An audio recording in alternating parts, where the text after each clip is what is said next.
La Comunidad Valenciana se une a Cataluña para reclamar el corredor mediterráneo. ¿Qué tal? Buenas noches. Va a ser uno de los temas más destacados hoy en nuestro informativo.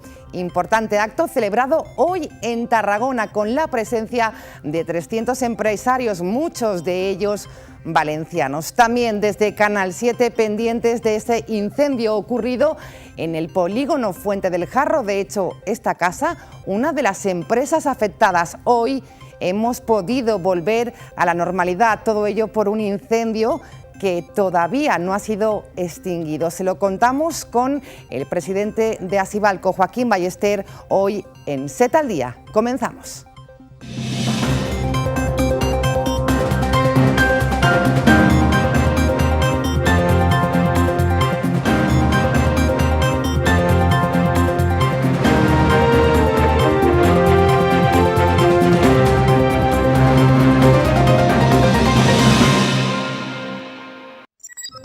A Tarragona, més de 300 empresaris sol·liciten al govern central que posi data al tren d'alta velocitat entre Barcelona i Alacant. L'acte naix amb l'objectiu d'implicar a la societat civil de tot el país en la reivindicació d'esta infraestructura. La Generalitat invertirà 4 milions d'euros en ajudes per a la reforma d'habitatges i millorar la seva accessibilitat. Baix el nom Renata 2017, el pla també pretén impulsar i generar ocupació en sectors greument afectats. Treballadors de les naus afectades per l'incendi de Fuente del Jarro a Paterna viuen amb la incertesa sobre el seu futur laboral. Encara queden flames vives. Comencem. Fins a Tarragona s'han desplaçat els empresaris valencians liderats per Vicente Boluda i Juan Roig per a reclamar la posada en marxa del corredor mediterrani. En este acte, que ha reunit a 300 empresaris de 4 comunitats autònomes, han posat de manifest que la infraestructura afavorirà la cohesió comercial del país. Una delegació d'empresaris valencians capitanejats pel president d'AVE Vicente Boluda i seguit pel president de Mercadona Juan Roig s'han reunit a Tarragona per a reclamar el corredor mediterrani a través d'un acte en el que s'ha presentat la nova web canalmediterraneo.com i en el que s'ha posat de manifest la rellevància d'esta infraestructura comercial. Els més de 300 empresaris de València, Catalunya, Andalusia i Múrcia han reivindicat la importància del corredor per al desenvolupament i la cohesió del país i han atribuït el retard de la posada en marxa d'esta infraestructura a la falta de planificació i de voluntat política. Esta reunió dona el tret d'eixida una gira que portarà els empresaris en els pròxims mesos a Múrcia i Almeria per a seguir reclamant a l'executiu central que la unió ferroviària entre Barcelona i València siga més moderna, que l'ample de les vies d'Almeria a la frontera estiga preparat per a 2025 i que es fixe una data per a l'inici del tercer carril com a alternativa immediata i provisional a l'ample internacional. Per altra banda, desenes de treballadors de les naus afectades per l'incendi de Fuente del Jarro encara no saben què passarà amb els seus llocs de treball. 6 dies després de l'incident, les flames continuen cremant, un panorama desolador per a moltes famílies que avui siguen esperant notícies en casa. 250 y 253 en el lugar, cambio. L'incendi que es va iniciar dimecres passat en l'empresa química Induquern segueix actiu. Són ja 6 jornades en total. Des d'eixe fatídic dia a les 9 del matí, hora en la qual es va produir el sinistre, més de 120 efectius han treballat per apagar les flames. Avui, la faena continua. Els bombers continuen en els treballs de prevenció i control per a donar per completament extingir l'incendi. A les 9 del matí d'avui s'ha fet l'últim relleu. D'altra banda, la zona continua encara restringida i algunes empreses tenen dificultat per a poder treballar. La totalitat del polígon Fuente del Jarro ja ha tornat a la normalitat. Tot excepte la zona afectada, en la qual els cotxes no poden circular i les conseqüències de les flames són més que visibles. Un panorama desolador que afecta a altres 7 naus adjacents. I una de les pitjors conclusions, 20 famílies ja estan inscrites en l'atur i desenes de persones segueixen amb la incertesa sobre el seu futur. Mal. Mal porque son muchos años, llevamos muchos años, es una empresa muy familiar y esto es muy gordo, es una desgracia muy grande y ahora pues vamos a luchar para poder sacar adelante lo que podamos, estamos para eso. Tant Induquern com les 3 empreses familiars valencianes calcinades en el sinistre s'esforcen perquè prop de 170 llocs de treball puguen ressorgir de les cendres. Hoy, en Z al Día, contamos con la presencia en nuestros estudios de Joaquín Ballester, es gerente de Asibalco. Joaquín, ¿qué tal? Buenas noches, bona nit. Bona nit, aquí estamos. Lo primero, la situación del incendio todavía no ha sido extinguido, sí controlado. Bueno, hay unos rescoldos que todavía están creando algún problema y que están evitando que algunas de las empresas de la manzana afectada, que sí podrían estar operativas, 2 o 3 de las 11, 4, pues tienen que esperar todavía unas horas más. Es decir, que todavía no les dejan entrar a sus sitios de trabajo por medidas de seguridad, entendemos. Hemos conseguido que todas las demás, incluso faltaba suministro eléctrico para un par de empresas de una manzana vecinas, ya se ha conseguido. El primer día tampoco hubo suministro de gas y poco a poco hemos ido mejorando, cada día está más normalizado todo y hoy en día podemos hablar de normalidad, excepto en la manzana afectada. El incendio del Fuente del Jarro, señor Ballester, ha provocado pérdidas enormes, ¿se sabe ya? Se está cuantificando, me imagino, y tardará muchísimo tiempo. No se pueden valorar, pero la gente se hace una idea de empresas en plena producción, 4 de ellas arrasadas, muchas que el primer día tuvieron problemas, más de 200 afectadas, más de 200 evacuadas, más de 350 afectadas el primer día. Algunas han tenido una paralización de horas, otras han tenido una paralización de día, día y medio, 2 días, más las directamente arrasadas, más los 170 puestos de trabajo directos de esas empresas, más bastante trabajo indirecto de autónomos, de ETTs, en fin. Los daños, lógicamente, se irán cuantificando a lo largo de los próximos meses, imaginamos, pero pérdidas enormes. Sí, la empresa que ha tenido el siniestro es una multinacional, y por tanto tiene coberturas de seguros importantes. Vale. Pero la magnitud del siniestro es tan grande que tampoco ahí sabemos seguros si va a poder cubrir todo. Lo iremos conociendo. Lo que está claro es que la Asociación de Empresarios de Fuente del Jarro, mientras se normaliza la situación, ya empezaba a tomar medidas importantes para estar con estos empresarios afectados. Sí. Resumámosla, señor Ballester. Bueno, primero medidas operativas, por ejemplo, reforzar la seguridad privada, coordinar la seguridad privada que cada empresa de las arrasadas querían para que se vigile su nave, convocar una reunión para todas las decenas y decenas de empresas afectadas para que ir sacando conclusiones y que estén bien asesoradas, ceder nuestras instalaciones a las empresas arrasadas, aunque sea para tener un mínimo despacho operativo. Luego, ahora ya unos días después, el viernes solicitamos una entrevista, ya la tenemos, esta mañana nos hemos entrevistado con la directora general de IBACE y estamos pidiendo ayudas para las empresas directamente afectadas. Bueno, a diferentes niveles vamos haciendo todo lo que podemos. Y una vez más se vuelve a insistir en algo, en un mensaje que hemos escuchado mucho en esta casa: las pésimas condiciones de accesibilidad de la segunda fase del Fuente del Jarro y que una vez más se ponen de manifiesto con esta emergencia. Bueno, con esta emergencia es cuando se han puesto totalmente de manifiesto. Nosotros agradecemos mucho el interés que Canal 7 y algunos medios también, otros medios valencianos como Levante, Provincias, etcétera, siempre os habéis volcado en señalar estos problemas, que se han paliado un poquito y afortunadamente la evacuación fue bien, pero que necesitan una solución de mucho mayor calado. ¿La evacuación fue rápida? La evacuación fue rápida y salió bien, pero con un solo túnel para salir, pues podía haber salido peor facilísimamente, podía haberse puesto nervioso un conductor y haber dejado un vehículo atravesado en ese túnel y no se hubiera podido salir en coche. En fin, sabéis que llevamos más de 35 años pidiendo un acceso directo para la segunda fase que hubiera disminuido muchísimo ese tema. ¿Cree que con este lamentable suceso se puede agilizar esta petición histórica? Ese acceso directo es una promesa que nos hicieron hace 3 años de marcación de carreteras, el Ministerio de Fomento, porque las grandes autovías que rodean a la segunda fase son todas ellas dependientes del Ministerio.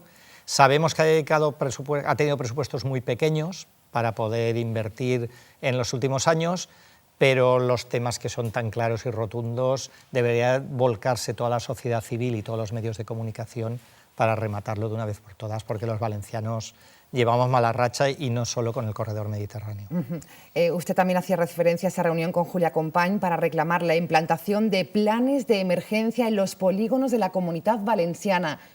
¿No existen estos planes adecuados a la actualidad? Otra de las ideas recurrentes que nos habéis ayudado a divulgar siempre es que la Federación de Polígonos está advirtiendo que el trato que cada autoridad municipal en general, sin señalar a ningún municipio en concreto, dan a sus parques empresariales es muy, muy inferior a lo que ingresan de ellos y a cómo tratan los cascos urbanos de las ciudades. Y ya está siendo el momento de que cambie un poco el tema.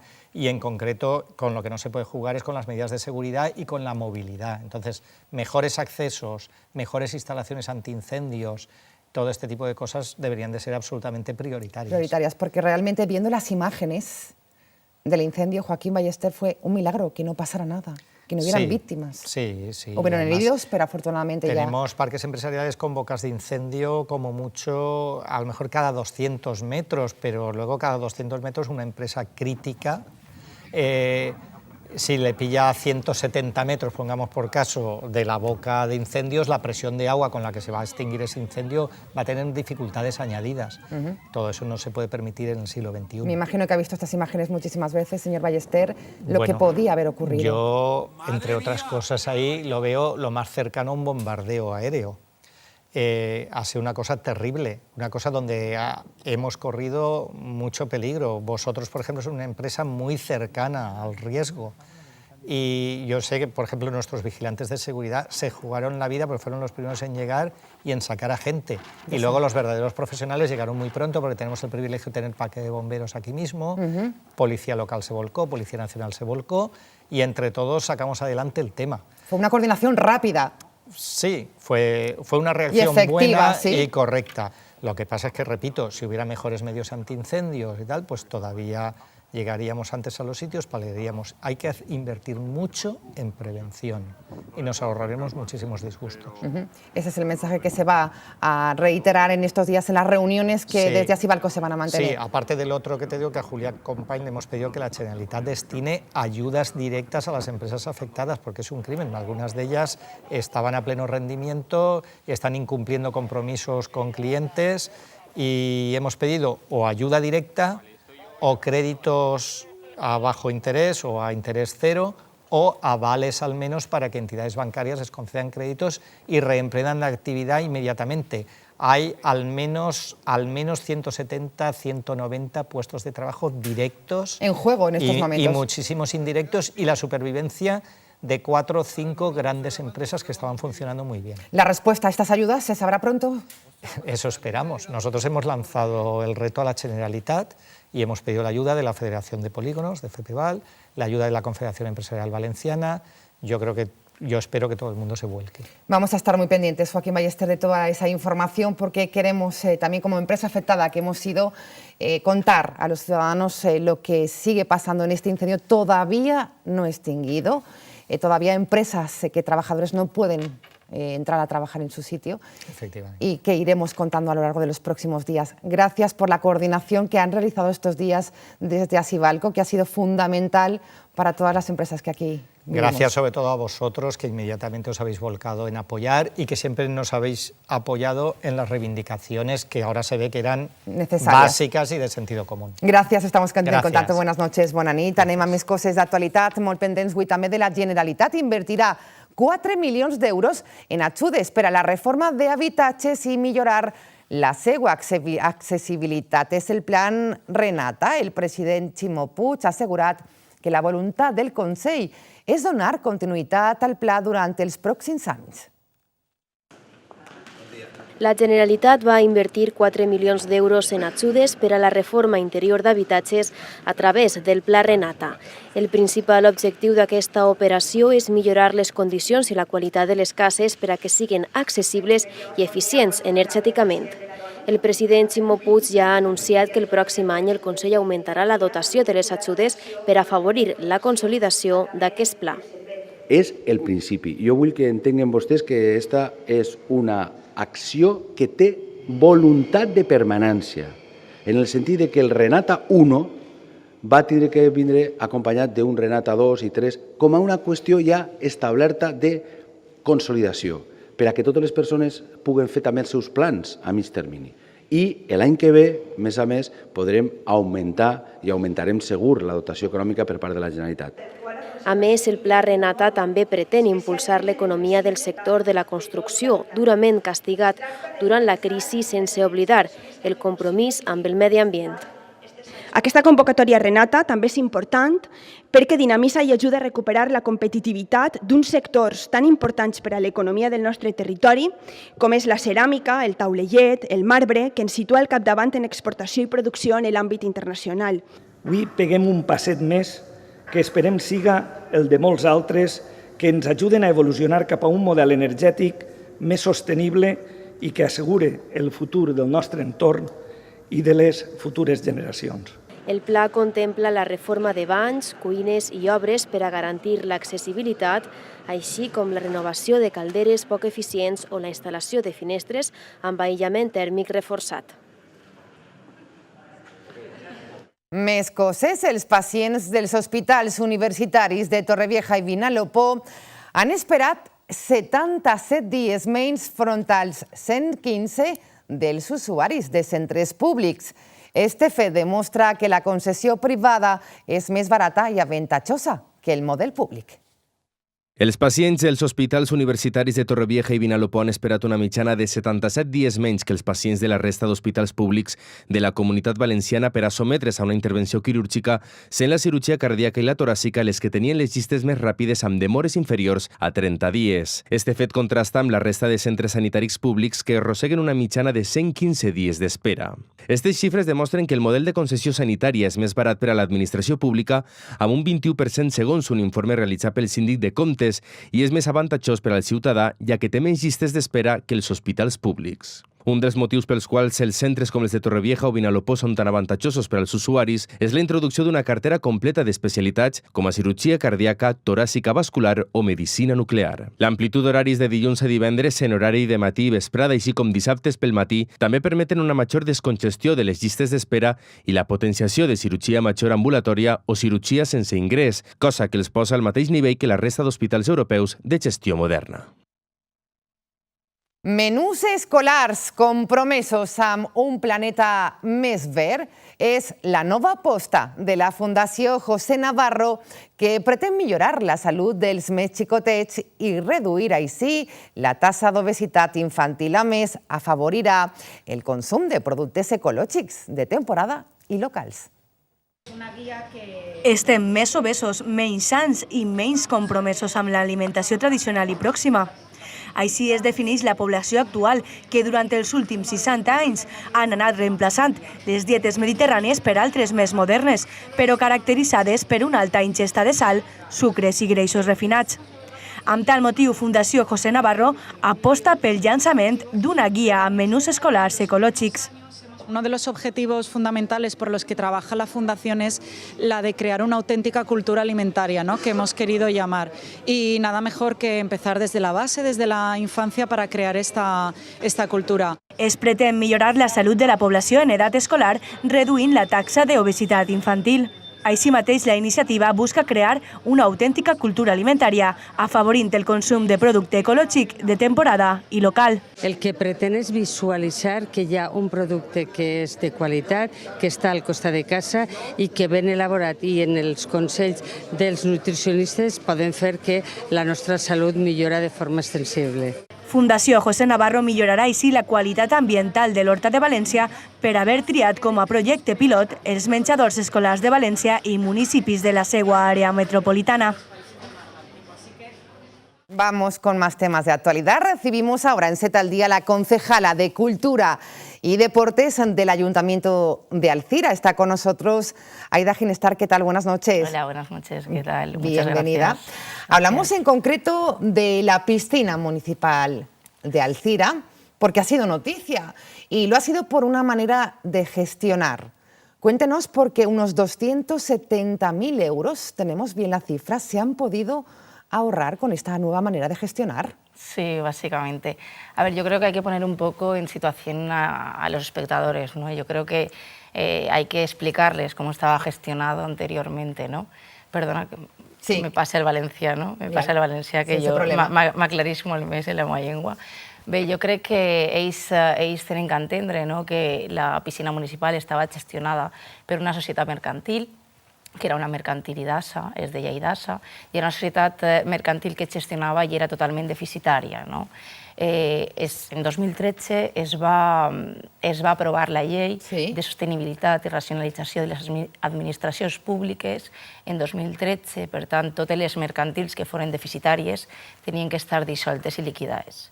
En 2013 qui portava el govern era el Partit Popular, era Elena Bastidas, l'alcaldessa de la ciutat d'Alzira, i en els que tenien que portar endavant aquesta gestió i no ho feren.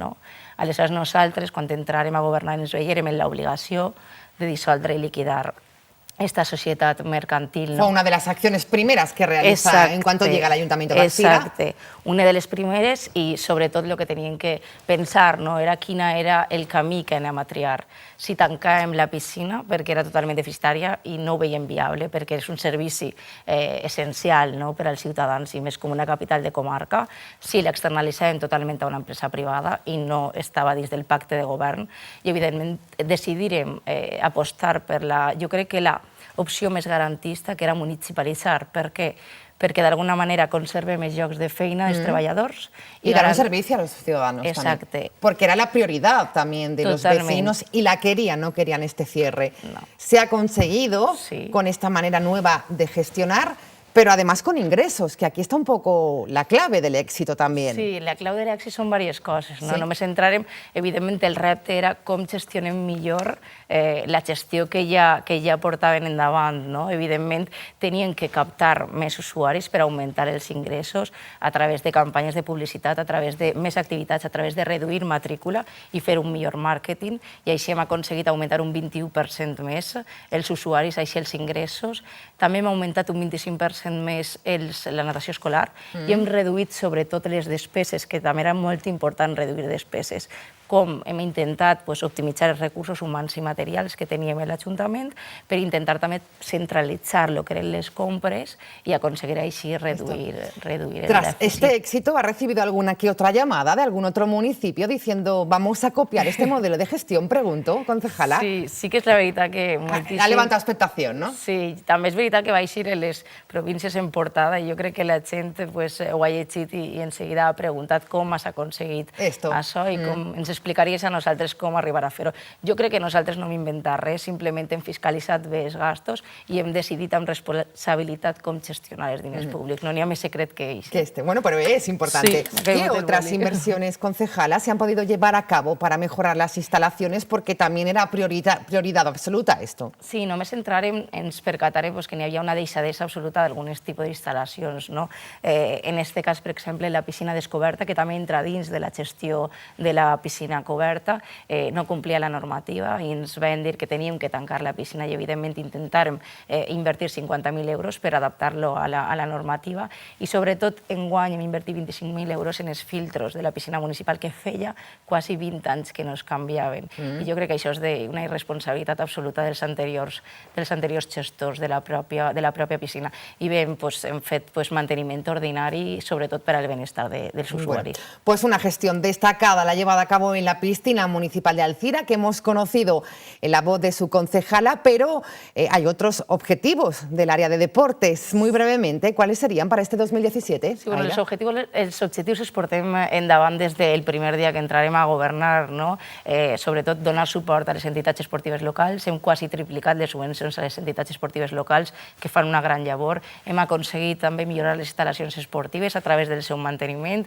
Hem aconseguit també donar més suport als esdeveniments esportius que se fan a la ciutat i, sobretot, hem millorat la gestió i hem creat una nova partida per donar suport a l'esport femení, que és una de les nostres prioritats. Una apuesta también importante. Una apuesta importante. Del área de deportes, también concejala de cultura, dos áreas destacadas del Ayuntamiento de Alzira. La gestión llevada a cabo en este terreno también importante. ¿Cómo nos lo resumiría si ponemos el retrovisor?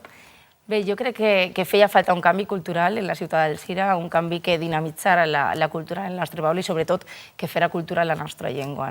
Hem, sobretot, apostat per el teatre en valencià, el cinema en valencià, els espectacles musicals en valencià. Sobretot, hem aconseguit una programació dinàmica per a tots els públics i en uns preus assequibles. Hem fet campanyes com Somriu als Parcs, que el que pretén és descentralitzar un poc la cultura i portar-la als diferents barris de la ciutat. Hem també aconseguit fer la primera mostra mostra d'art al carrer, hem tingut dansa, teatre, música, circ per tot el poble d'Alzira i de manera gratuïta. Hem aconseguit tindre el concert del 9 d'octubre, el concert del País Valencià al nostre poble, que estava el feien sempre a València, i hem aconseguit portar-lo a Alzira també, descentralitzar-lo i portar-lo a la nostra ciutat, amb caps de cartell com pua ser Charango, La Gossa Sorda, Espencat. Més de 7.000 persones vingueren a Alzira, es va autofinançar i, a més, el que guanyarem ho destinarem a una raó social com pot ser una protectora d'animals. Yo creo que hem apropat la cultura al poble y la gente. Cultura popular y se agradece, ¿no?, entre los ciudadanos. Sí.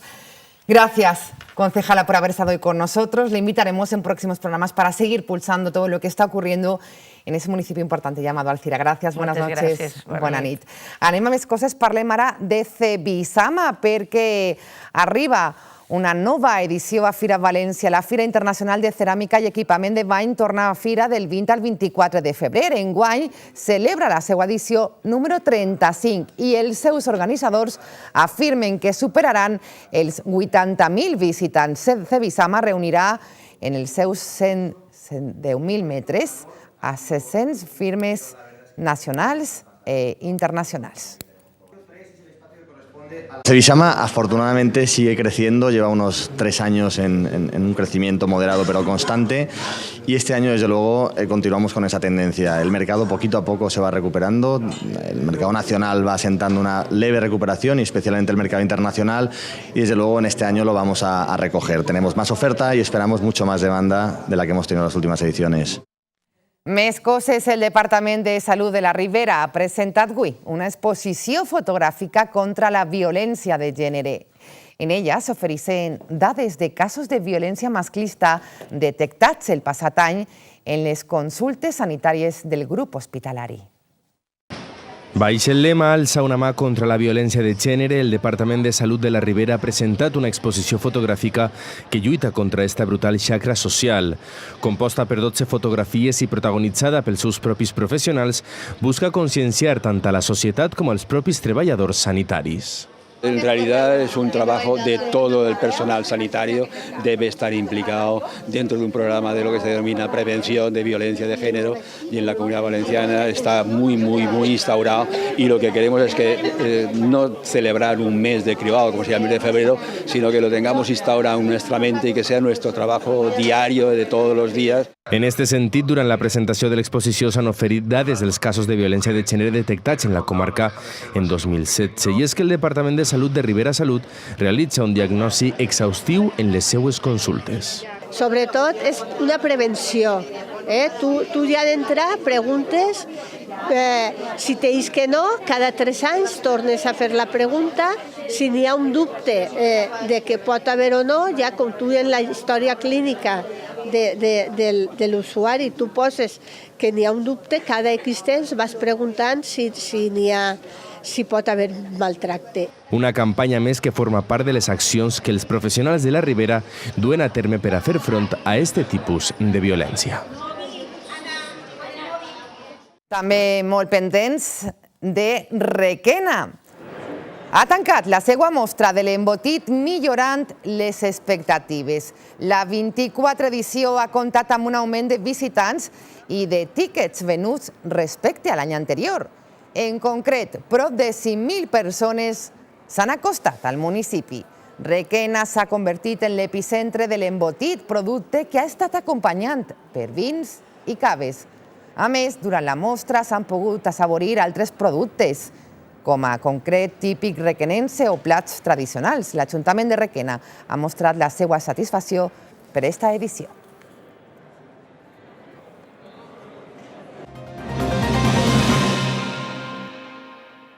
Els esports, avui amb el nostre company Diego Martínez. Diego, què tal? Bona nit. Bona nit, Sílvia. Molt pendents de l'actualitat esportiva que ens deixa el cap de setmana. Així és. Avui repassarem l'actualitat del cap de setmana, on el València Club de Futbol va sumar un punt important en el Benito Villamarín, després de caure derrotat per 0-4 a Mestalla. El partit corresponent a la jornada 22 de la Lliga Santander va acabar en empat a 0. El joc va estar marcat per una acció polèmica en la qual el jugador bètic, Petzela, va impedir un tir a porteria de Martín Montoya. L'àrbitre canari, Trujillo Suárez, no va veure una mà que va poder condicionar la resta del partit. Fabián Orellana estrenava titularitat amb el València Club de Futbol i va deixar bones sensacions, ocupant la posició de mig punta. Per la seva banda, el gallec Santi Mina va caure lesionat i estarà de baixa 3 o 4 setmanes. El Llevant Unió Esportiva va vèncer per 0-1 en la seva visita a la Romareda. El davanter llevantinista Roger va aprofitar el centre de Morales per enviar la pilota dins de la porteria. El conjunt granota suma així els 3 punts contra el Reial Saragossa i es manté líder a 9 punts del Girona, segon classificat.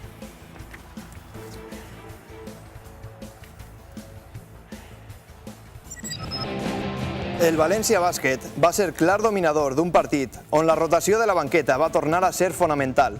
Els de Pedro Martínez es van imposar per 100-67 contra Tecniconta Saragossa, gràcies a un triple de San Emeterio en l'última jugada del partit.